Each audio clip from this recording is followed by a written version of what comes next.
ali unha sensación loca. Mira como sería que collemos o barco en Vigo.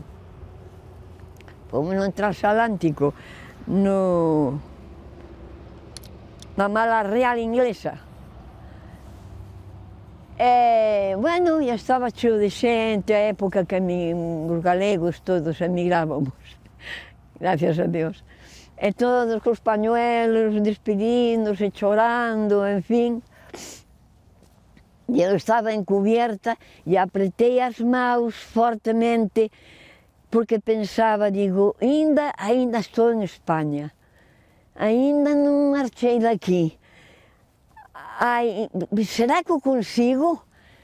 Entonces pedía a Dios que o barco afondara, que non pasara nada, solo afogar eu. Todos se salvaran, pero eu prefería afogar antes que morrer. Entonces, pois, nas Canarias, baixamos do barco, estaba non sei canto tempo ali parado, e eu con ansias de conocer salín como un rayo, sin ton nin son a conocer Canarias, non? No que podía. Pero o meu marido non. Dice, bueno, vai tú, corre, vai para onde queiras. Eu fui apartando, chegou un momento que eu digo, ai, que se vai o barco e eu quedo en terra. Eu continuo en España. E salín correndo, pois claro, hacia o puerto, onde estaba o barco. E pasa un jeep da policía, e frena, e dice, ¿por qué va corriendo? ¿Qué le pasa? Digo, ay, es que estoy en un barco que estoy viajando, más o menos estas palabras, ¿no? Y tengo miedo que se me vaya.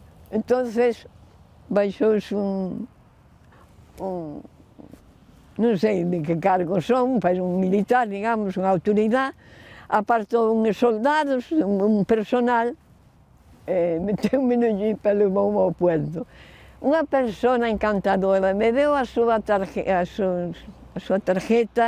súa dirección e a dirección de parentes que tiña en Río. E díxome que, creo que me deu incluso algo para que lle levara.